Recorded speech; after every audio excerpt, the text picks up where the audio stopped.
li amri wahlul 'uqdatam min lisani yafqahu qawli wala haula wala quwwata illa billahil 'aliyyil 'azim. Allahumma la sahla illa ma ja'altahu sahla wa anta taj'alul huzna in syi'ta sahla. Rabbi yassir wa la tu'assir wa atmim bil khair, amma ba'd.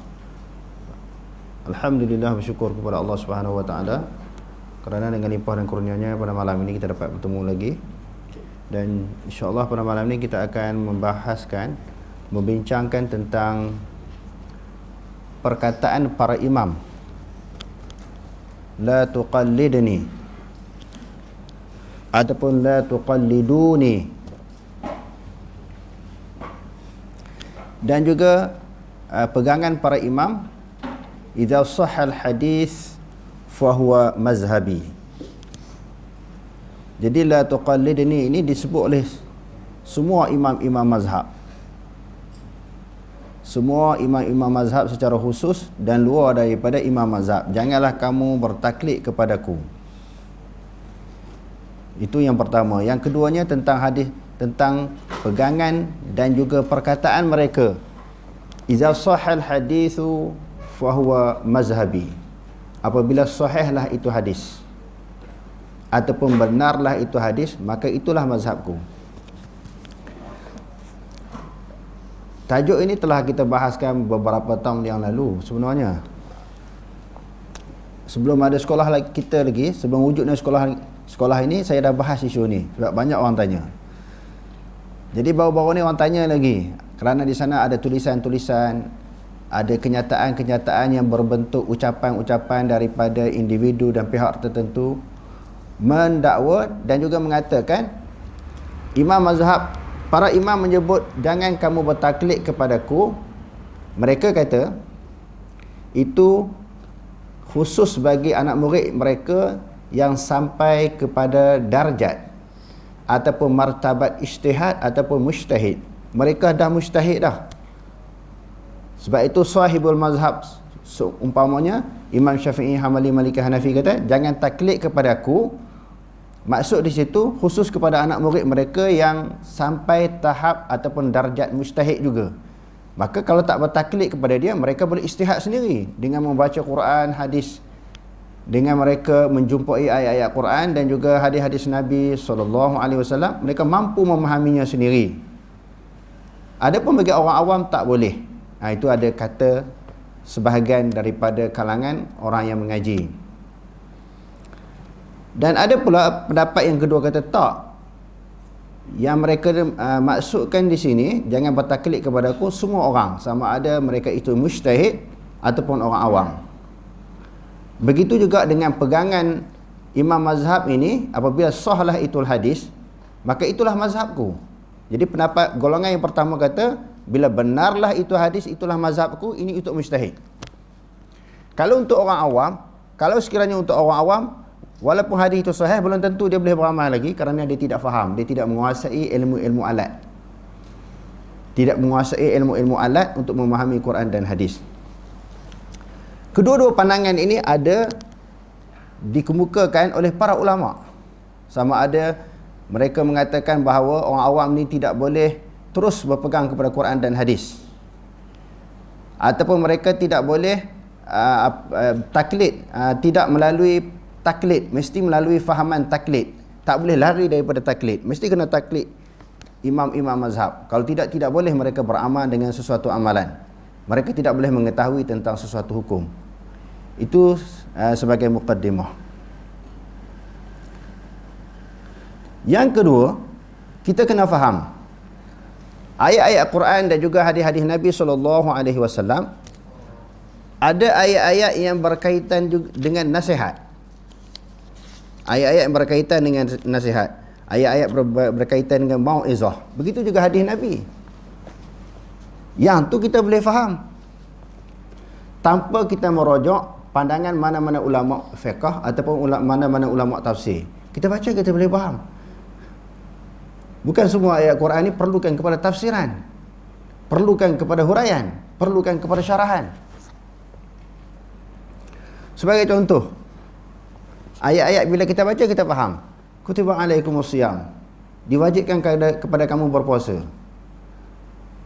Jadi perlu ke ayat ini kita nak kena tengok, kita nak puasa, kita jumpa satu ayat Quran, jangan puasa lagi. Jangan puasa lagi, kena cek pendapat Imam Syafi'i, Hambali, Malikih, Hanafi tentang kutiba alaikumusiyam, baru kita boleh puasa. Ataupun kita baca, kita tahu dah Allah Ta'ala mewajibkan kita berpuasa. Aqimus solah, dirikan sembahyang. Kita tahu tak sembahyang itu wajib? Walaupun kita tak mengaji tinggi kan, mengaji habis kitab-kitab mazhab yang 4 ni, baru kita tahu, oh aqimus solah maknanya kena sembahyang kan? Adakah begitu? Jadi ayat Al-Quran ni, dia ada ayat yang berkaitan dengan masalah hukum hakam. Ada ayat yang bila berkaitan dengan hukum hakam ni, ada yang kita boleh faham dengan kita baca tanpa tengok tafsiran ataupun huraian para ulama. Ulama ni kita katalah ulama tafsir ke ataupun ulama fiqh. Kita baca, kita boleh faham.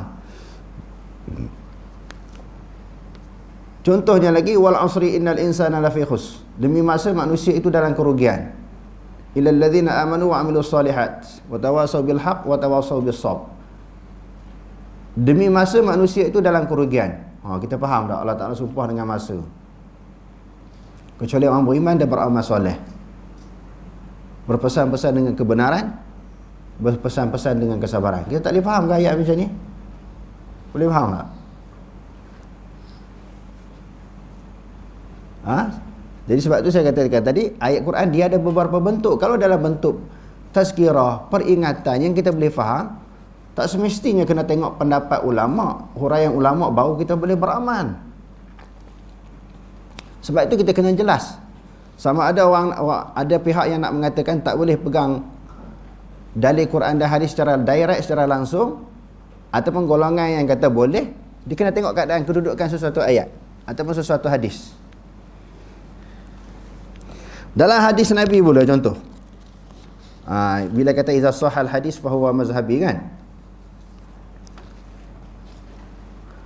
Kalau kita tengok matan arba'in, hadis yang kita ambil hadis kecil-kecil yang pendek-pendek, yang ringkas-ringkas, tak payah nak buka Bukhari, Muslim, Tirmizi, Nasa'i, Ibnu Majah. Al-haditsus khamisu al-haditsus khamisul ashar an Abi Hurairah radhiyallahu anhu anna Rasulullah sallallahu alaihi wasallam qala man kana yu'minu billahi wal yawmil akhir falyaqul khairan aw liyasmut wa man kana yu'minu billahi wal yawmil akhir falyukrim jarahu wa man kana yu'minu billahi wal yawmil akhir falyukrim dhaifah. Rawahul Bukhari wa Muslimun. Daripada Abu Hurairah radhiyallahu an, bahwasanya Rasulullah sallallahu alaihi wasallam bersabda, barang siapa yang beriman dengan Allah dan juga hari akhirat, hendaklah dia berkata perkataan yang baik ataupun dia diam. Jadi hadis ini boleh faham tak? Siapa-siapa yang beriman kepada Allah dan hari akhirat, dia hendaklah bercakap benda yang baik. Benda baik ni bukan sesuatu benda yang mendatangkan dosa, seperti mengumpat, mengutuk, mencaci orang, menghina, memberli orang. Itu benda yang tak baik kan? Sama ada Nabi kata kamu bercakap baik. Kalau tak boleh nak bercakap baik, mulut kita ni jenis mulut laser. Mulut suka mengumpat kat orang, kata kat orang. Nabi kata lebih baik diam daripada bercakap. Boleh faham tak hadis ni? Sebelum kita mengaji, sebelum kita nak tengok syarahan Imam Bukhari, Muslim, Tirmizi, Imam Syafi'i, Hambali, Maliki, Hanafi, boleh faham tak hadis tu? Sudah tentu faham. Jadi iza sahal hadithu fahuwa mazhabi. Fahuwa mazhabi maknanya apabila sahihlah itu hadis, itulah peganganku. Mazhabku maknanya peganganku. Hadis ni macam mana? Adakah nak kena tengok pendapat Imam Syafi'i dulu baru kita boleh beramal? Bila kita dah pasti hadis ini adalah hadis yang sahih, maka kita boleh beramal tanpa kita merujuk kepada mana-mana pandangan ulama. Cuma kita nak merujuk pandangan ulama ni untuk lebih faham secara mendalam ataupun secara lebih meluas. Tu kena rujuk pendapat ulama. Baca secara zahir itu tak dapat faham dengan cara yang baik, dengan cara yang lebih mendalam. Itu yang tu perlukan kepada rujukan tafsiran yang dikemukakan oleh para ulama. Dan barang siapa yang beriman kepada Allah Ta'ala dan juga hari akhirat, hendaklah dia memuliakan tetamu.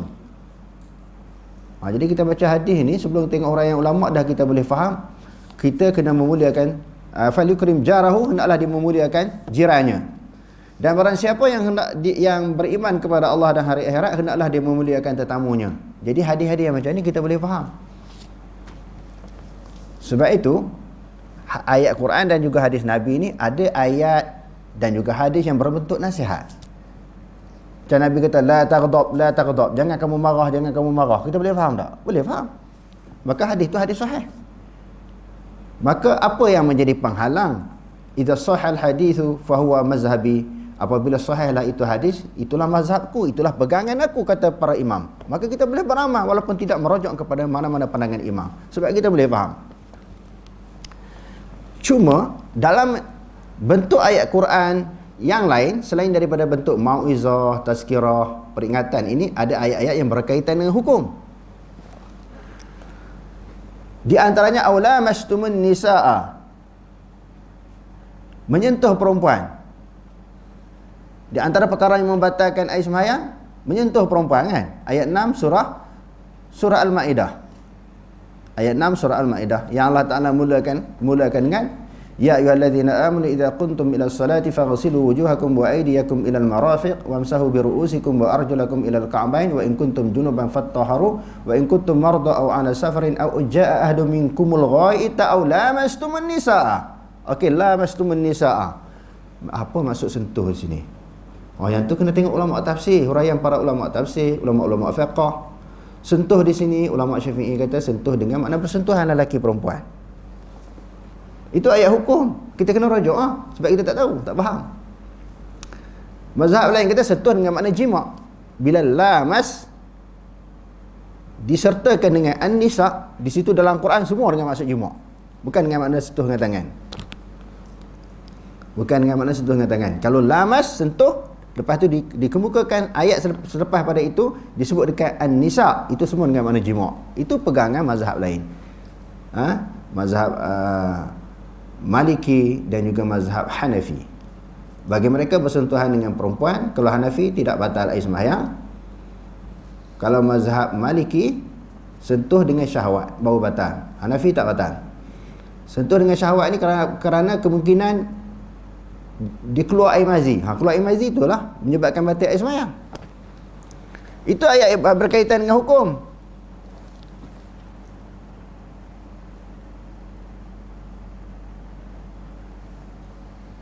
Lalu ayat apa lagi? Fa idza tatahharna fa'tuhunna min haitsu amarakumullah. Innallaha yuhibbut tawwabin wa yuhibbul mutatahhirin. Ya Allah Taala mula nisaukum harsul lakum kan. Wa yas'alunaka 'anil mahid. Qul wa adzan fa'tazilun nisaa fil mahid wa la taqrabuhunna hatta yatahur. Jangan kamu menghampiri wanita-wanita yang haid. Apabila mereka telah suci, bolehlah kamu sentuh mereka. Bolehlah kamu jima' dengan mereka. Apa maksud suci di sini? Hak tu kena tengok pendapat ulama. Bagi Imam Syafi'i, suci maknanya setelah berhenti daripada haid dan juga mandi hadas. Bagi Imam Hanafi, berhenti haid sahaja walaupun tak mandi hadas lagi dah boleh jima'. Yang ni ayat hukum. Yang ni kena tengok pendapat ulama lah. Nampak? Maksudnya tidaklah secara mutlak semua orang boleh pegang direct secara dengan Quran dan hadis. Bukan secara mutlak semua orang boleh pegang. Kalau ayat yang berkaitan dengan tazkirah, mauizah, peringatan boleh. Kita baca, kita boleh faham. Kalau ayat-ayat yang berkaitan dengan hukum, maka kena tengok huraian para ulama. Lebih-lebih lagi, kita ni tidak menguasai ilmu alat. Ilmu alat ni kita tahu lah kan, ni antara ilmu bahasa Arab, ilmu nahwu, sarah, balaghah, mantik, ma'ani, badi', bayan, semua tu kan, ilmu sirah dan sebagainya, usul tafsir, usul hadis, usul fiqh, qawaidul fiqhiyah, itu di antara ilmu alat. Itu para ulama menguasainya. Macam kita orang awam, kita tidak menguasainya. Jadi bila kita baca Al-Quran, ayat-ayat Quran dan juga hadis-hadis yang berkaitan dengan hukum, tidak kita rujuk pendapat para ulama. Cuma bila ada ramai sangat yang mengatakan tak boleh pegang secara direct, itu perlu kepada perincian. Kerana sebagaimana yang saya sebutkan tadi, bukan semua ayat Quran dan hadis ini tidak dapat difahami apabila kita baca secara zahir. Dia banyak ayat-ayat tazkirah, ayat-ayat peringatan, ayat-ayat menceritakan tentang syurga neraka, tentang hari kiamat, tentang Qisasul Anbiya, kita boleh faham. Maknanya cerita para nabi yang terdahulu, bagaimana perjalanan dakwah yang dilakukan oleh para nabi dan para rasul, kita boleh faham. Takkan yang ni pun kita nak rujuk pada mana-mana ulama.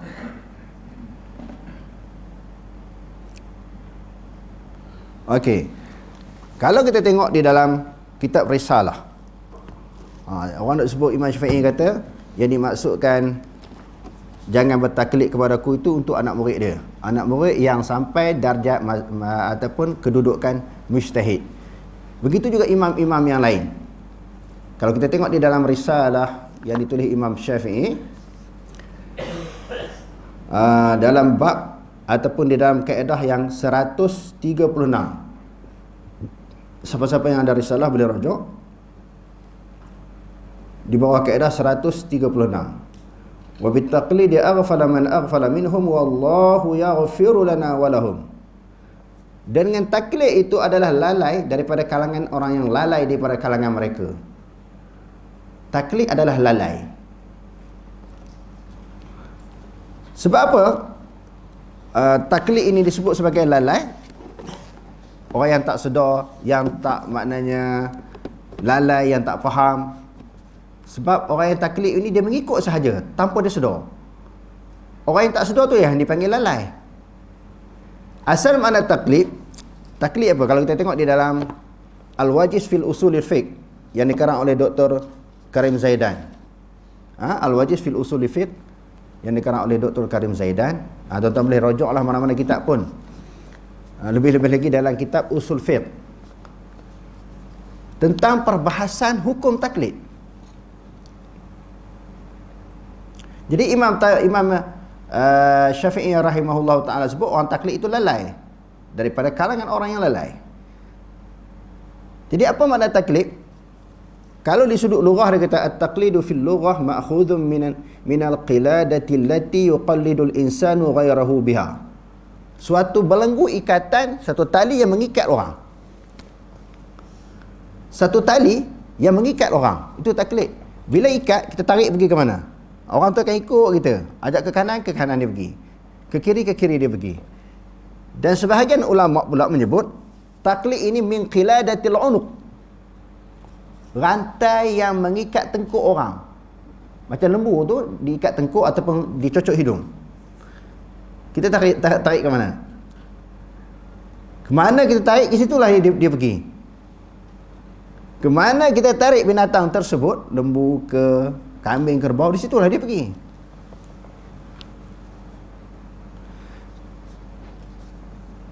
Sebab itu kata-kata yang lain Imam Syafi'i menyebut la farqa bainal muqallidi wa bahmatin. Tidak ada beza. Ini kata-kata Imam Syafi'i, bukan kata-kata saya. Saya hanya menakalkan sahaja. Tidak ada beza antara orang taklid dan juga binatang. Sebab binatang yang diikat, yang dibelenggu tengkuk ini, tarik ke mana, ke situlah dia pergi. Jadi orang taklid ini dia diikut punggung orang. Dia tidak ada pendirian sendiri. Dia tidak ada pendirian sendiri. Dia tidak ada hujah, tidak ada dalil. Jadi puak turuk kepada orang. Ini bahaya taklid. Lalu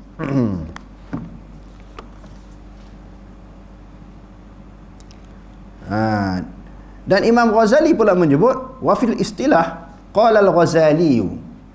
Di sudut istilah pula, tadi di sudut lughah ataupun bahasa, Imam Ghazali kata huwa qabulu qaulin bila hujjatin. Menerima sesuatu perkataan. Menerima sesuatu perkataan orang dengan tidak ada hujah. Ini adalah dipanggil taklid. Terima pendapat orang dengan tanpa hujah, tanpa dalil, tanpa alasan, tanpa bukti. Itu makna orang taklid. Itu makna taklid.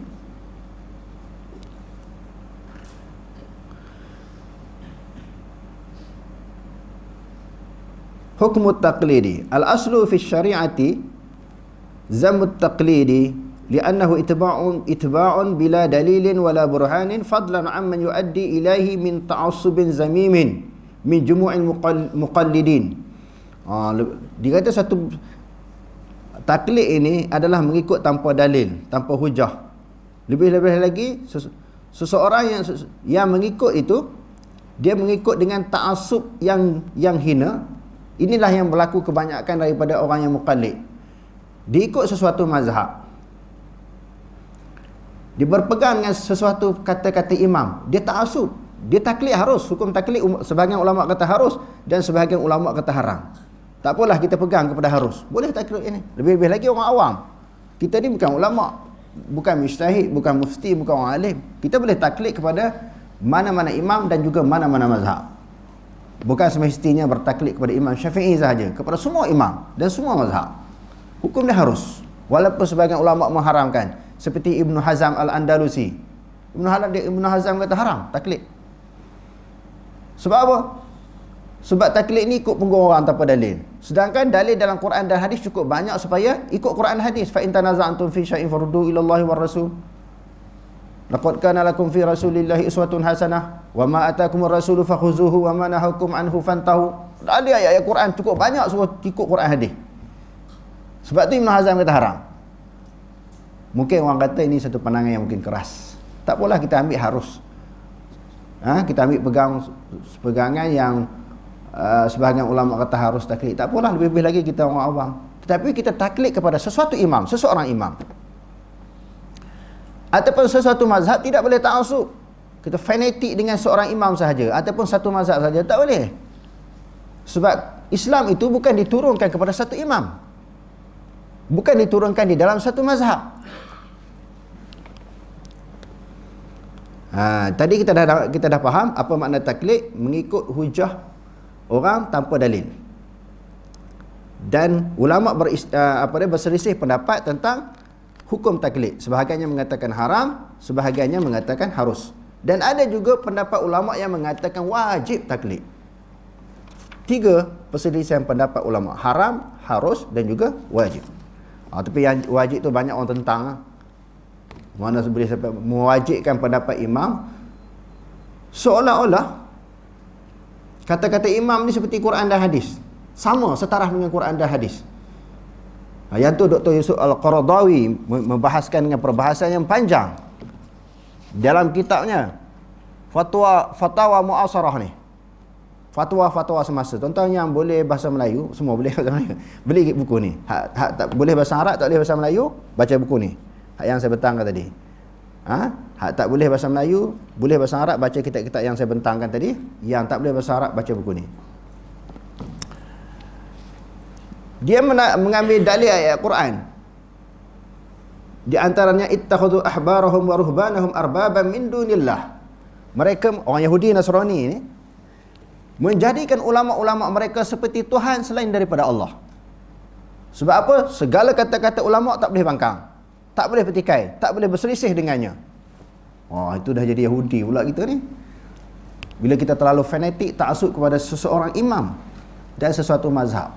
Ikut harus, tapi jangan fanatik. Ikut, saya kata tadi, harus. Kita bertaklid kepada mana-mana imam dan juga mana-mana mazhab. Okey, kita tengok huraian ulama terhadap kata-kata Imam Syafi'i tadi. Itu taklid ni orang yang lalai. Dan perkataan yang kedua, tidak ada beza antara binatang dengan orang mukallid. Kita tengok yang mentahqiqkan kitab Ar-Risalah ini, Dr. Abdul Latif Hamim dan juga Dr. Mahir Yasin. Kedua-dua mereka telah mentahqiqkan kitab ini di sudut dalil-dalil hujah-hujah yang dikemukakan oleh Imam Syafi'i ini ditapis semula. Lalu dalam huraian mereka menyebut Asy-Syafi'iyyu la yarda li ahli al-ilmi an yakunu muqallidin. Bahawa Imam Syafi'i tidak menyukai oleh Imam Syafi'i bagi ahlul ilmu, bagi orang yang berilmu itu untuk bertaklid. Jadi orang faham pula bagi orang ahli ilmu tu orang alim saja, bukan yang menuntut ilmu. Ada orang faham macam tu. Tetapi kita tengok kenyataan yang banyak bukan maksud begitu. Bagi orang berilmu ni mujtahid, dia kata dia buat andaian macam tu. Andaian itu dia sendiri. Bukan andaian itu disebut oleh Imam Syafi'i. Okey, sebelum tu kita tidak menjumpai pendapat 4 imam ini, Imam Syafi'i, Hambali, Maliki, Hanafi, yang kata yang aku maksudkan ini jangan bertaklid kepada aku adalah anak-anak murid aku yang sampai darjat mujtahid. Kita tidak menjumpai perkataan mereka begitu. Yang aku maksudkan, jangan bertaklid kepada aku, melainkan orang-orang yang dikatakan itu, melainkan ada orang-orang yang mujtahid. Maksudnya, orang yang sampai darjat mujtahid baru tak perlu taklid kepada aku. Ada pun orang awam wajib bertaklid kepada aku. Ini kita tidak menjumpai perkataan mereka sendiri. Yang kita menjumpainya perkataan orang lain terhadap maksud Imam Syafi'i. Mereka menghuraikan maksud pendapat Imam Syafi'i, Hambali, Maliki, Hanafi tentang la tuqallidni. Orang lain yang sebut, mereka tak sebut. Mereka buat andaian, yang sebenarnya maksud Imam Syafi'i itu dia kata kepada anak murid yang sampai peringkat mujtahid. Adapun orang awam bukan maksud begitu. Orang awam mesti kena bertaklid lagi. Okey ya. Dia kata di sini, wa kana haraban 'ala at-taqlid. Dia sangat menentang atas taklid. Da'iyan ila ijtihadi wal akhzi bil adillati sahihah. Dia sentiasa menyeru supaya berijtihad. Maksud berijtihad di sini bukan semua nak jadi mujtahid. Maknanya cari. Ijtihad ni maknanya bersungguh-sungguh, cari alasan, cari hujah, cari bukti. Wal akhzi bi adillati sahihah. Dia suruh orang cari dalil. Dia suruh orang cari dalil. Itu yang dimaksudkan oleh Imam Syafi'i.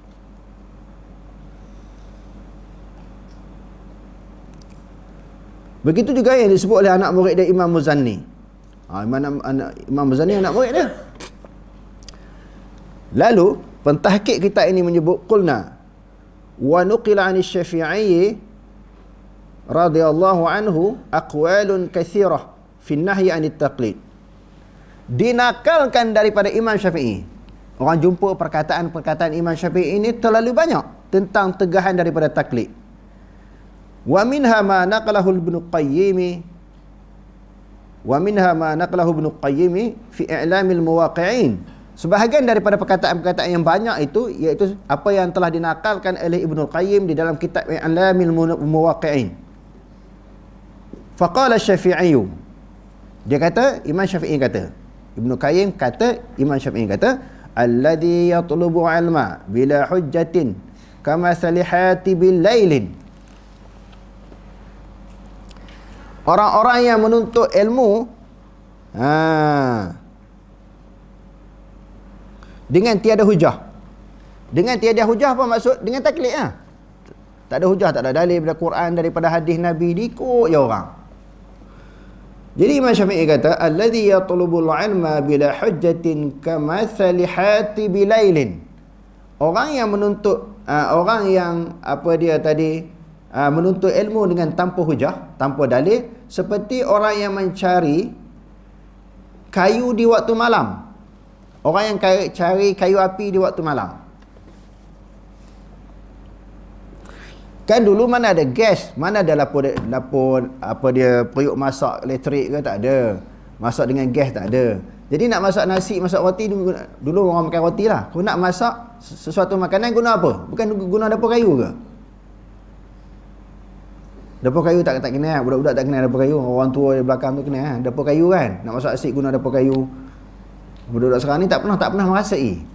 Dia mau lahir-lahir dah orang masak dengan atas gas, periuk elektrik. Jadi dulu orang kumpul lah zaman Imam Syafi'i ini, kumpul kayu-kayu kering untuk dijadikan bahan bakar, nak memasak dan juga nak masak air, nak masak makanan dan juga masak minuman. Jadi perlukan api, perlukan kayu. Jadi orang yang belajar dengan secara bertaklid, yang tidak mempunyai hujah dan juga dalil, seperti orang cari kayu di waktu malam. Apa kesannya? Apa kesannya mencari kayu di waktu malam? Wa yahmil husmata hatabin. Dia pikul, bawa satu ikatan daripada kayu, wa fihi af'a talghaduhu taldaruhu wa huwa la yadri. Dalam timunan ataupun ikatan kayu itu ada ular. Balut kayu, ikatan kayu, dalam tu mana tu ada ular. Tengok nak bawa kayu ni, tanpa disedari ular tu patuk kepala dia, patuk diri dia. Sepatutnya ambil kayu ni waktu siang. Ambil kayu di waktu siang ini maknanya orang yang mencari dalil, mencari hujah. Imam Syafi'i buat perumpamaan, Orang taklid ini dia mencari kayu di waktu malam, teraba-raba lah, kadang-kadang pegang ular boleh jadi. Dia teraba-raba dalam keadaan tak tahu. Bahaya tak perumpamaan yang dikemukakan oleh Imam Syafi'i tentang bahaya taklid.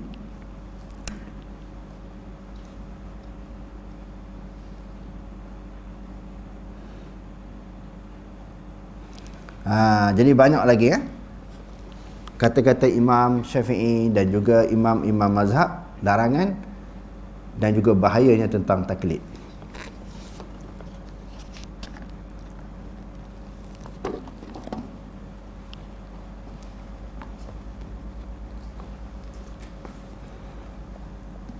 Okey, kalau kita baca Sahihul Fiqh Sunnah yang dikarang oleh Abu Malik Kamal Ibnu Said As-Salim dan jilid yang pertama. Apa yang saya bentangkan ini, mungkin dalam mukadimah tadi saya dah sebut, adalah hasil daripada kajian-kajian para ulama, para pengkaji, bukan saya hanya bentangkan saja. Maksudnya yang dikatakan oleh para imam jangan bertaklid kepada aku, sebahagian ulama kata maksudnya untuk orang semua, termasuk orang awam. Kecuali tentang ayat-ayat ataupun hadis-hadis yang berkaitan dengan hukum yang tidak dapat difahami oleh orang awam kerana tidak menguasai ilmu-ilmu alat, yang tu tak apa. Rujuk kepada para alim. Sebab itu disebut fasalu ahla zikri in kuntum la ta'lamun. Tanyalah orang yang mengetahui. Ahlu zikri maknanya orang alim, orang yang mengetahui, para ulama, mufti, sekiranya kamu tidak mengetahui. Jadi dalam buku ini dikemukakan dalil-dalil yang banyak supaya manusia, orang yang beriman kepada Allah Subhanahu wa taala, mengikuti Al-Quran dan hadis. Di antaranya firman Allah Subhanahu wa taala, ittabi'u ma unzila ilaikum min rabbikum wa la tattabi'u min dunihi awliya qalilan ma tadhakkarun. Ikutlah sesuatu yang diturunkan kepada kamu daripada Tuhanmu. Siapa dia? Ikut apa? Quran lah yang diturunkan kepada kamu oleh Tuhanmu, diturunkan kepada Nabi oleh Tuhanmu, iaitu Allah Subhanahu wa taala. Lalu Allah Ta'ala qalilan ma tadhakkarun. Sikit sangat orang yang boleh berfikir, yang ingat. Orang yang reti ni sikit sangat, hak banyaknya tak reti. Wa idza qila lahum ta'alu ila anzalallah wa idza qila lahum ta'alu ila ma anzalallahu wa ila ar-rasul ra'aital munafiqina yasudduna anka sududa.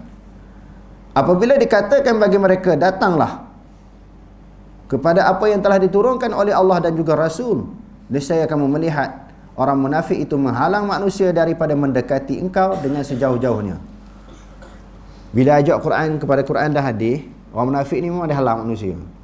Orang munafik ni zaman Nabi dia halang manusia supaya mendekati orang yang ajak orang kembali kepada Quran hadis. Jadi banyaklah ayat-ayat Quran dan juga hadis Nabi tentang menyeru manusia supaya kembali kepada Quran dan juga hadis.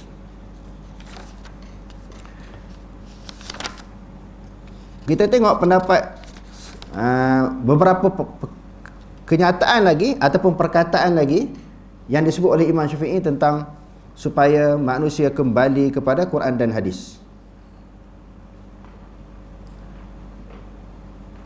Dia kata apa lagi? Dia kata ajma'al muslimun ala anna man istabana lahu sunnatun an Rasulillah sallallahu alaihi wasallam lam yahillu lahu an yad'aha liqauli ahadin. Telah sepakat semua orang Islam, barang siapa yang nyata baginya sunnah Nabi, barang siapa yang terang, nyata, jelas itu hadis Nabi, tidak halal, tidak boleh baginya meninggalkan sunnah Nabi kerana pendapat seseorang.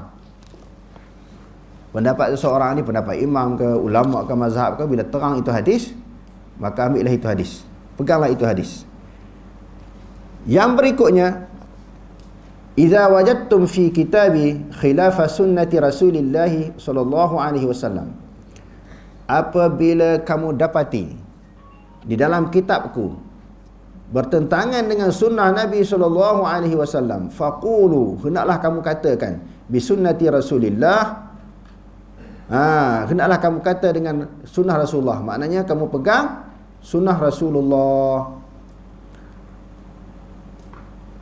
Dan dia sebut lagi idza idza sahal hadithu fahuwa mazhabi, dan apabila benarlah itu hadis, itulah mazhabku.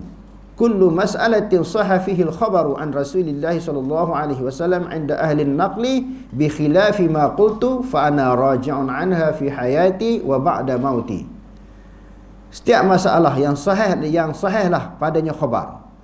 Mana-mana bab, mana-mana hukum, mana-mana perkara yang berkaitan dengan imam, dengan agama, sahihlah itu khabar daripada Rasulullah, sahihlah itu hadis daripada Rasulullah di sudut ahli naqli. Maknanya di sudut ahli naqli ini, di sisi ulama-ulama hadis kata hadis itu sahih. Bertentangan dengan apa yang aku katakan, bertentangan dengan pendapat aku, bertentangan dengan mazhab aku, maka aku kembali daripadanya, kembali kepada sunnah Rasulullah pada ketika aku masih hidup dan juga ketika aku telah meninggal dunia. Dia sendiri dia akan kembali kepada Quran dan hadis ini semasa dia hidup ataupun dia telah meninggal dunia, dan dia juga menyeru orang lain pun berbuat demikian. Yang berikutnya dalam kitab ini, syubhah man'ul amali bil kitabi was sunnati mutlaqan illa lil mujtahidi. Tajuk jelas. Dalam kitab Sahihul Kitab was Sunnah dia kata, kekeliruan ataupun syubhah, tegahan beramal dengan kitab dengan sunnah secara mutlak melainkan orang mujtahid saja. Perbahasan dia panjang. Dia kritik pendapat yang kata khusus untuk mujtahid. Sebab tu saya ulang banyak kali, bukan saya yang sebut. Pengarang kitab ini mengkritik dengan kritikan yang keras kalau ada pihak yang mengatakan khusus bagi mujtahid. La tuqallidni, dan juga idza sahal hadis fa huwa mazhabi. Itu khusus bagi mujtahid, tidak, dia kata.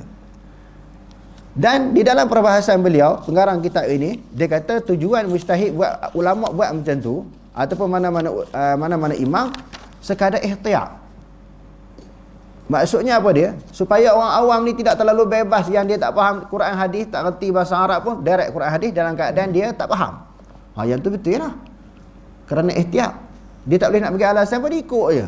Ada juga di kalangan awam macam tu, tapi tak ramai. Kadang-kadang dia belajar bahasa Arab saja. Kadang-kadang bahasa Arab pun tak tahu. Dia kan Allah Ta'ala kata kembali kepada Quran hadis. Nabi pun kata kembali kepada Quran hadis. Dia tak mengaji, dia baca Quran hadis sendiri, dia faham sendiri. Kalau begitu tuan-tuan, semua orang Arab ni semua jadi ulama. Semua orang Arab semua jadi ulama kalau kata boleh faham begitu sahaja dengan hanya menguasai bahasa Arab, tanpa menguasai ilmu-ilmu alat. Kalau tidak, orang Arab ni semua jadi alim, tapi jahil lebih daripada orang Melayu pun ada. Maksud saya di sini, tidaklah secara mutlak tidak boleh direct secara Quran dan hadis. Bukan secara mutlak. Dan jika tidak secara mutlak juga, kita tak boleh terus pegang pada Quran dan hadis secara direct pun tidak secara mutlak. Maksud tadi saya ulangi, kalau ayat-ayat yang berkaitan dengan masalah tazkirah, peringatan, cerita para nabi tentang hari kiamat, itu kita boleh faham. Sekiranya mana-mana ayat Quran dan juga hadis Nabi kita boleh faham, maka kita boleh pegang secara direct. Kecuali ayat-ayat Quran dan hadis-hadis Nabi yang tak kita baca, kita tak boleh faham. Yang tu perlukan kepada huraian para ulama. Sama ada ulama mazhab, ulama hadis ataupun ulama tafsir.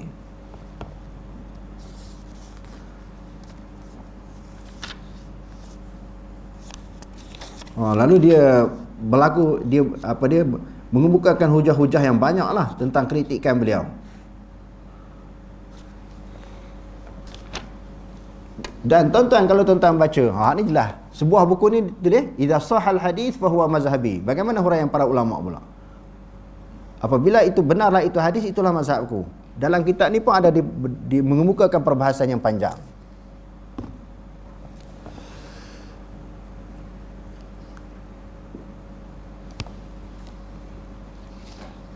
Okey. Secara kesimpulannya daripada perbahasan-perbahasan yang dikemukakan oleh para ulama, bahawa kalau ayat-ayat yang senang kita fahami, kita boleh ikut terus, tanpa kita merojok dengan mana-mana pandangan ulama. Dan yang kedua, kalau terlalu ditekankan sangat, semua dalil-dalil daripada Quran dan hadis ni kena tengok pendapat ulama. Jadi sekarang ni ulama dah tak ada. Ulama seperti Imam Syafi'i, Hanbali, Hanafi, Maliki. Jadi kesan dia apa kesan dia? Kesan yang pertama, kita tidak mendidik masyarakat ataupun orang awam ni menjadi pandai. Semua dia berhajat kepada ulasan orang, huraian orang, tafsiran orang, perbahasan orang, baru dia boleh beramal. Dia sendiri tak akan cuba mengkaji. Dia sendiri tak akan cuba mengkaji, dan dia menganggap berpegang langsung kepada Quran dan hadis ini suatu benda yang bahaya. Ini memang dekat kawasan kita pun ada ustaz duk ceramah. Bahaya dia kata puak-puak ni, duk mengaji Quran dan hadis terus, direct Quran dan hadis tanpa pegang pendapat ulama. Sedangkan tempat kita ni tak ada pendapat ulama yang kita tak pegang. Bukan sahaja pendapat Imam Syafi'i, bahkan di luar daripada mazhab Syafi'i. Dan mana-mana ulama yang mengajak orang kepada Quran dan hadis, semua di mereka ada sandaran dalil daripada Quran dan hadis dan juga pendapat para ulama. Ada satu negeri di Malaysia ni orang tuduh Wahabi kan, fatwa-fatwa mereka semua ada pendapat ulama, mana direct tu Quran hadis. Ada satu negeri di Malaysia ni orang tuduh ni negeri Wahabi lah. Dia ada majlis fatwa. Dalam majlis fatwa tu berbagai-bagai bidang, ahli-ahli fatwa tu berbagai-bagai kelulusan, berbagai-bagai tahasus. Mereka sendiri pun mengemukakan pendapat, mengambil pendapat ulama sebelum mengemukakan sesuatu fatwa. Kita tidak menolak pendapat ulama, tetapi nak menghalang orang jangan berpegang kepada Quran dan hadis dengan alasan-alasan yang tak masuk akal, yang tu tak boleh. Menyebabkan orang malas mengkaji, semua orang bertaklid. Jadi zaman sekarang ni Imam Syafi'i, Hanbali, Maliki dah tak ada. Sekarang ni nak buat macam ni. Orang awam nak kena beramal, dia nak kena buat ibadat. Jadi mereka taklid pula pada guru-guru pula, pada tok guru, ustaz-ustaz. Sebab pada ulama tak ada, taklid ni wajib. Dia akan jadi macam tu. Bila taklid pada ustaz-ustaz, jauh. Kena. Memang kena getah. Kena jerat. Nak beramal mesti kena wajib taklid kan. Ulama-ulama mazhab dah tak ada. Yang mewarisi ilmu ulama mazhab ni ustaz-ustaz. Jadi kalau taklid 100% kepada ustaz-ustaz, tok-tok guru, ustaz-ustaz, jadi hancur. Sebab belum tentu mereka faham. Sebagai mereka faham apa yang disebut oleh ulama mazhab. Kadang-kadang apa yang mereka sebut tersasar, jauh, tersilap. Jadi kalau kita taklid ni, selamat tak taklid kita? Tak selamat. Kita taklid kepada mereka tidak selamat. Jadi ulama-ulama mazhab memberi peringatan, dia suruh cari dalil. Kita cari dalil ni pula, bukan kita nak jadi mufti. Kita tak layak pun jadi mufti, nak jadi mustahid. Jadi dalil, kita cari dalil, kita berbahas, kita cuba memahami dalil-dalil yang kita jumpa daripada Quran hadis untuk kita beramal. Bukan nak jadi mustahid. Kita nak tubuh mazhab baru pula. Mazhab Abu Ayyash Al-Kansari. Mazhab Abu Ayyash, dia buat mazhab dia sendiri. Dia baru mengaji 2-3 hari, dengar hadis. Dia kan bukan baca pun, dengar orang baca hadis. Dia pun teringin buat mazhab. Kita bukan nak buat mazhab. Kita ni bukan mustahid, bukan mufti. Cuma bila kita belajar, nak memahami Quran dan hadis ni untuk beramal. Dan saya duk perhati tengok dalam kajian saya, banyak juga orang awam ni malas nak mencari dalil sebab duk takut ni. Ditakutkan oleh ustaz-ustaz, ustazah ni. Jangan direct Quran dan hadis, bahaya. Dia kata bahaya. Sedangkan kita bila kita tak ambil Quran dan hadis, ambil pendapat lain daripada Quran dan hadis, hak tu lagi bahaya. Dia boleh membawa kepada kekeliruan. Yang lebih dahsyat, boleh membawa kepada kesesatan. Sebab Nabi dah kata, taraktu fikum amrayn lan tadillu ma tamassaktum bihima kitaballahi wa sunnati. Aku tinggalkan kepada kamu 2 arahan, 2 perintah yang mesti kamu pegang. Kamu tidak akan sesat selama-lamanya. Jaminan Nabi kalau pegang kepada keduanya tak sesat.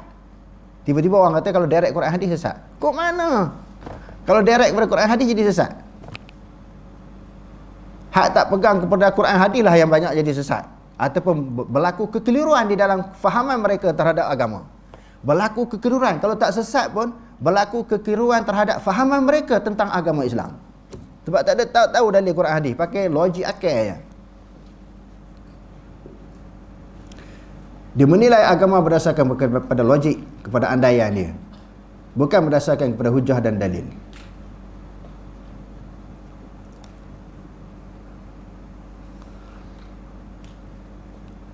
Jadi dengan pembentangan dan perbahasan tadi, di sini saya nak buat kesimpulan, nak kata direct terus pegang pada Quran hadis secara mutlak tak boleh, kerana ada ayat yang perlu difahami melalui syarahan para ulama.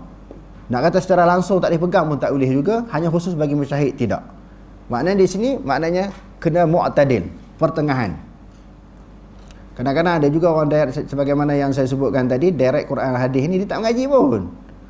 Dia duduk dengar-dengar, ni dia jumpai Quran, ayat-ayat yang perlu kepada kefahaman yang betul, pada huraian, kepada tafsiran, kepada syarahan yang betul oleh para ulama, dia direct dia faham sendiri. Hak ni memang bahaya. Ahlul Zahir pun tak faham macam tu. Ahlul Zahir mereka menguasai ilmu-ilmu alat seperti Daud Zahiri, Ibnu Hazm Al-Andalusi dan pengikut-pengikut mereka menguasai ilmu-ilmu alat. Walaupun dikatakan mereka berpegang kepada zahir hadis dan zahir Quran, tetapi mereka menguasai. Tidak salah pegang dalil berdasarkan kepada zahir.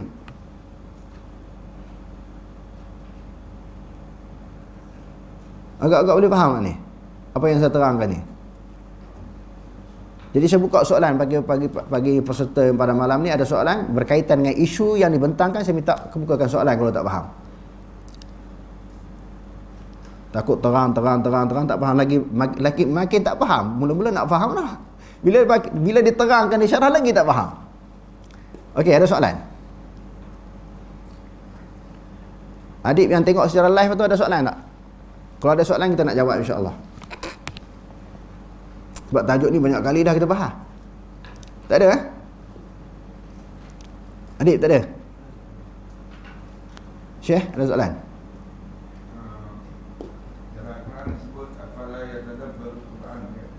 Jadi kalau kat situ pun kita tak faham maksudnya yang membaca tu dia kena tadabbur. Takkan dia nak tadabbur secara beramai-ramai duduk ni, secara dia masa berfikirlah.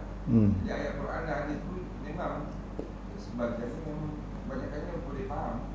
Ya. Cuma ada sebagian kecil yang kita perlu pada penjelasan. Betul. Sebagian besarnya yang kita boleh faham, yang faham tu kita boleh faham lah, walaupun kita tak rojok mana-mana pandangan ulama. Yang tak faham tu jangan buat faham-faham sendiri, pandai-pandai sendiri. Yang tak faham tu jangan buat pandai-pandai sendiri, buat faham-faham sendiri. Hak tu kena tanya orang yang berilmu. Yang tu yang disebut fasalu ahla zikri in kuntum la ta'lamun. Okey, ada soalan lain?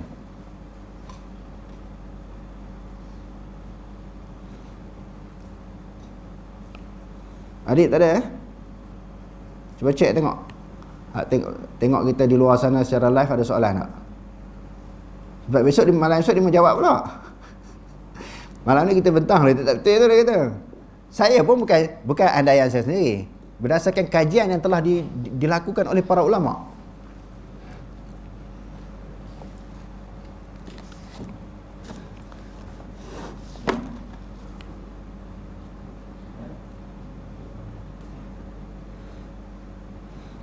Dan tuan-tuan, imam mazhab ini sebelum dia jadi mujtahid, mereka belajar dalil berdasarkan pada Quran dan hadis. Kalau kita kata orang awam tak boleh belajar Quran dan hadis, lahir-lahir Imam Syafi'i, Hanbali, Maliki tu dah jadi mujtahid ke? Imam Syafi'i lahir-lahir terus jadi mujtahid ke? Dia tak jadi mujtahid, dia jadi orang awam macam kita. Tapi ketika dia jadi orang awam tu dia belajar dalil-dalil daripada Quran dan juga hadis Nabi. Okey, apa soalan? Soalan daripada ni, Abu Talha, kita jelaskan apa itu ittiba' dan tatabu' ar-rukhas. Tatabu' ar-rukhas.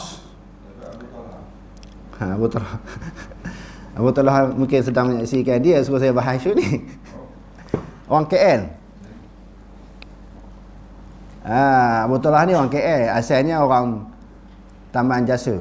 Taman Jasa ke mana? Kat Kuala. Ayah Abu Talha ni entah taman apa? Taman Kuala Kangsar, Taman Jasa. Ayah Abu Talha ni guru saya. Jadi ayah dia dah tak ada dah. Jadi Abu Talha ni rapatlah dengan saya. Dia lah supaya minta tolong saya bentangkan isu ni. InsyaAllah saya pun rasa terpanggil untuk membahaskan isu ini. Kerana walaupun dah banyak kali dihuraikan, masih lagi soalan yang sama orang kemukakan. Jadi maknanya pertamanya itba', dia bukan muqallid, bukan taklid. Taklid mengikut sesuatu tanpa hujah. Adapun itba' mengikut sesuatu dengan hujah. Dia ikut Imam Syafi'i. Satu dia direct Quran dan hadis. Yang kedua dia panggil itba'. Direct Quran dan hadis ni maknanya para ulama lah, para ulama, para mujtahid. itba' mengikut para imam dengan ada dalil. Dia ikut Imam Syafi'i kata macam ni, apa dalilnya? Imam Syafi'i kata macam ni, dia ikut Imam Syafi'i, tetapi disertakan dengan dalil yang dikemukakan oleh Imam Syafi'i. Itu dia panggil itba'. Taklid pula mengikut sesuatu tanpa dalil, tanpa hujah. Adapun tatabbu' ar-rukhas mengikut rukhsah, kelonggaran. Yang ni pun kita kena tahu. Mengikut kelonggaran ni maknanya, di antaranya kita ambil dalil-dalil, di antaranya kita mengambil dalil-dalil yang ringan di dalam mana-mana mazhab. Kita mengambil dalil-dalil yang ringan di dalam mana-mana mazhab. Dia ambil mazhab Syafi'i hak ringan, Hambali, Maliki, Hanafi. Di dalam istilah yang lain, ada satu istilah lain yang dipanggil talfiq bainal mazahib, gabungan di antara mazhab. Gabungan di antara mazhab. Mazhab Syafi'i dia ambil yang mudah-mudah, Hambali, Maliki, Hanafi dia beramal. Dr. Wahbah Az-Zuhaili di dalam kitabnya Fiqhul Islami wa Adillatuh, jilid yang pertama, mukaddimah jilid yang pertama, dia sebut wa yajuzu taqlidu kulli mazhabin wa in adda ila talfiq. Harus mengikut mana-mana mazhab, walaupun membawa kepada gabungan, mazhab gabungan. Harus kita ikut mana-mana mazhab, Syafi'i, Hambali, Maliki, Hanafi, dan walaupun kita membawa kepada gabungan, kita gabung semua, kita beramal. Yang orang panggil mazhab rajak. Kan rajak ni dia campur macam-macam buah-buahan kan. Itu jadi rajak. Rajak ni bukan satu buah macam-macam buah. Ini panggil mazhab rajak. Boleh tak? Boleh. Selepas itu Dr. Wahbah Az-Zuhaili kata lagi, wa yajuzul akhdhu bi aisaril mazahib lianna dinallahi yusrun. Dan harus mengambil yang ringan-ringan daripada kalangan mazhab, kerana agama Allah Subhanahu wa taala itu mudah. Dia harus mengambil perkara-perkara yang mudah di dalam mazhab. Hak ketat kan, di dalam mazhab ni ada yang berat, yang ketat, yang syadid kan. Dalam sesuatu bab ada yang ketat, yang berat. Dalam mazhab pun ada mazhab yang ketat, yang berat. Ini tak, dalam semua mazhab tu dia ambil ringan-ringan, dia campur, dia beramal. Dr. Wahbah Zaidi kata boleh, kerana agama Islam tu adalah agama yang senang. Yassiru wala tu'assiru, permudahkan, jangan persulitkan. Cuma kalau ada tujuan untuk mempermainkan agama, yang tu tak boleh. Dia kerana nak bersendakan agama, nak main agama, sebab tu dia ambil yang ringan-ringan je untuk memudahkan. Kalau atas tujuan tu, hukum dah haram, tak boleh. Tetapi tanpa niat untuk mempersendakan dan juga mempermainkan agama, dia ambil yang mudah-mudah kerana dia faham agama Islam itu adalah mudah, maka hukum dah harus. Ma ja'alallahu alaikum fid dini min harash. Allah Ta'ala tidak berkehendak kepada kamu di dalam urusan agama ini suatu kesulitan.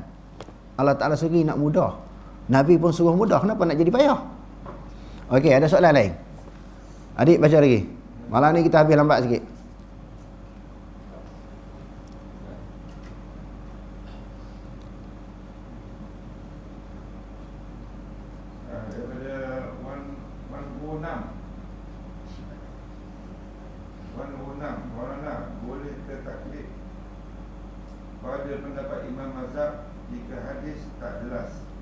Boleh. Sebagai contoh kedudukan tangan ketika berdiri di dalam solat, ataupun kedudukan jari ketika tahiyat. Allah khair. Maknanya kalau hadis tak jelas, boleh taklid pada mazhab imam tak? Boleh.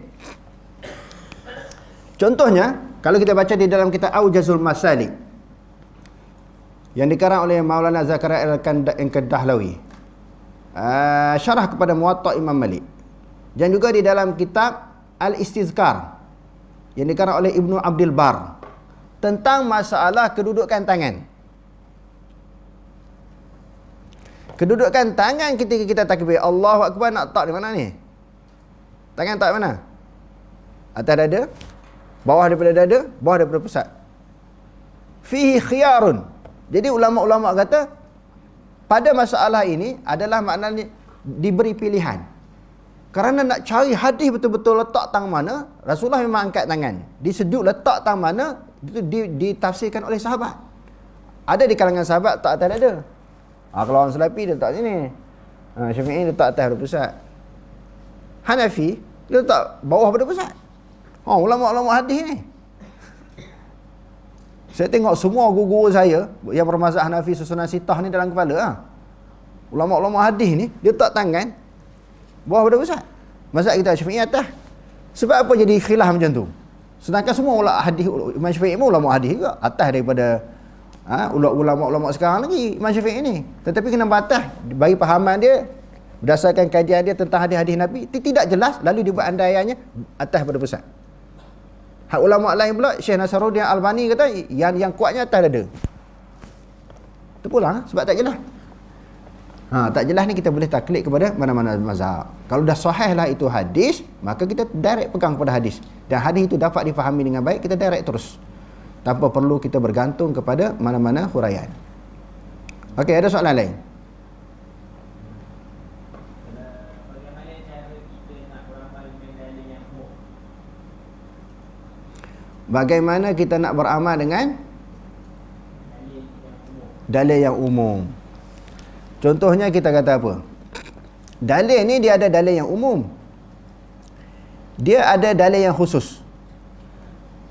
Kalau dalil yang umum, maknanya kita boleh beramal dengan mana-mana pandangan ataupun pendapat ulama. Tapi kalau ada dalil yang berbentuk khusus yang ditentukan pada sesuatu hukum, yang tu jelas. Kita nak bagi contoh sebagai apa? Sebagai dalil yang umum, sebagai contohnya mungkin kita boleh sebut tentang bacaan Fatihah. La solata liman lam yaqra' bi Fatihatil kitab. Tidak ada sembahyang orang yang tak baca surah Fatihah. Jadi kita boleh pegang tak baca surah Fatihah ini, bahawa sembahyang dia tak diterima oleh Allah Subhanahu Wa Taala. Mewajibkan kita membaca surah Fatihah di dalam sembahyang. Sama ada bagi makmum, bagi imam, bagi orang yang sembahyang berjemaah, ataupun dia sembahyang secara seorang diri. Tetapi kalau perinciannya, ulama sebut pula la solata tu, la tu lah apa? Nafis sihah ataupun nafyul kamal. Maknanya secara umumnya kita dah pegang macam tu. Okey, dalil Quran ni kata, dalil hadis ni kata apa? Bahawa baca Fatihah itu dituntut di dalam kita menunaikan sembahyang. Okey, ada soalan lain? Bagaimana hukum bagi mereka yang mengatakan tadabbur Al-Quran boleh menyebabkan jadi sesat? Tadi dah kita sebut sikit tu lah. Kembali pada Quran ni jadi sesat. Tadabbur Al-Quran ni boleh jadi sesat. Dia kata boleh jadi, bukan pasti kan. Boleh jadi tak sesat. Sebab dia kata boleh jadi ihtimal. Tapi taklah. Maknanya tadabbur Al-Quran tu lah disuruh. Sebab afala yatadabbaruna Al-Quran am ala qulubihim aqfaluha. Apakah mereka tidak mentadabburkan ayat Quran? Maka Allah Subhanahu Wa Taala sendiri memerintahkan supaya kita bertadabbur ayat-ayat Quran. Ataupun di dalam hati mereka ada tutupan, ada kunci yang menghalang untuk mereka tadabbur ayat Quran. Jadi orang sekarang ni hanya membaca Al-Quran untuk memperolehi pahala daripada bacaan. Dia tidak berusaha untuk menhayati, mentadabbur. Bila kita baca dengan tadabbur, sekarang ni banyak orang buat apa? Terjematul Quran, terjemah secara lafziah. Ini semua cara-cara, kaedah-kaedah untuk supaya proses tadabbur, menghayati, memahami. Hasil daripada menghayati, memahami dapatlah diamalkan. Kita nak amal Quran macam mana kalau kita tak tadabbur, kita tak faham apa yang kita baca. Cuma ada juga bila ditadabburkan ayat Quran ni, orang yang biasanya orang yang tadabbur, dia mengaji secara tadabbur ni, dia dapat faham dengan fahaman yang baik, yang betul. Tiba-tiba dia beramal lah dengan apa yang dia faham. Dia berpegang dengan apa yang dia faham hasil daripada tadabbur tadi. Kadang-kadang golongan ini berbeza dengan orang-orang yang dia tak mengaji tadabbur. Dia baca Al-Quran begitu sahaja tanpa difahami. Ataupun dia telah berpegang dengan sesuatu pegangan yang bercanggah dengan ayat-ayat Al-Quran. Bila orang pegang dia belajar ayat Quran secara tadabbur ni, dia kata salah. Sebagai contoh apa dia yang orang selalu sebut, bila orang baca Quran sampai tentang beberapa ayat Quran yang berkaitan dengan akidah, sebagai contohnya Ar-Rahmanu 'ala 'arsy istawa. Orang yang baca tadabbur Al-Quran dia faham. faham secara jelas Ar-Rahmanu 'ala arsy istawa apa maksud. Jadi golongan ni hadap mengaji tak mengaji tadabbur Al-Quran ni, dia kata salah faham secara zahir tu. Allah Taala bukan atas aras. Itu dah kesan mengaji tadabbur Al-Quran dia kata. Sedangkan maksud istawa di situ dengan makna istaula. Sebab tu dia kata kena mengaji. Sepatutnya dialah yang kena mengaji. Dia kata kat orang sepatutnya kena mengaji. Padahalnya dia yang kena mengaji. Sebab dia tak faham ayat tu. Jadi isunya sekarang ni memang berlaku pertembungan antara orang yang hanya mengambil Quran itu untuk dijadikan sebagai satu ibadat ataupun pahala dengan golongan yang membaca Al-Quran dengan cara tadabbur. Jadi yang dituntut oleh agama berdasarkan kepada Quran dan hadis, baca Al-Quran secara tadabbur untuk difahami dan juga diamalkan. Okey, ada soalan lain? Malam ni kita jawab semua. Jarang kita buka soalan yang panjang sebagaimana malam ni. Sebab besok orang akan bangkit lagi. Tak boleh tu faham macam tu. Sebab tu tuan-tuan kalau tengok dalam komen tu orang sebut saya maulahum tu kan. Okey, bagi jawapan macam ni lah. Bukan dia panggil maulana, dia panggil maulahum. Maknanya ketua mereka, bukan ketua kami. Okey, soalan bagi. Terkait hadis Imam Tirmizi yang kita bincang 3 hari lepas tu, yang ikat rambut tu, apakah itu hukumnya kepada lelaki saja ataupun termasuk perempuan terkait ikat rambut? Bagi lelaki, perempuan memang dituntut supaya dia menutup aurat. Maksudnya ikat rambut. Maksudnya ikat. Itu dituntut bagi lelaki. Sebab tujuannya supaya rambut itu terkena lantai sekali sujud. Kalau orang perempuan terdedah, bukan semayang, dia tak sah. Hukumnya bagi lelaki. Sebab lelaki di zaman Rasulullah tu memang rambutnya sebahagian besar daripada kalangan mereka berambut panjang. Okey, habis soalan lepas ni jangan bergeger lagi lah. Kalau saya dah jelas dah kot, banyak kali dah kita ulang isu ni kan. Jadi insyaAllah semoga kita berdoa kepada Allah Ta'ala supaya apa yang kita betangkan ini dapat diambil manfaat oleh sahabat-sahabat kita yang terlibat di dalam secara live di luar sana ataupun yang hadir ke sekolah kita ataupun ke surau kita pada malam ini. Wallahu a'lam. Aqulu qawli hadza wa astaghfirullah al-azim li wa lakum. Wassalamu alaikum warahmatullahi taala wabarakatuh.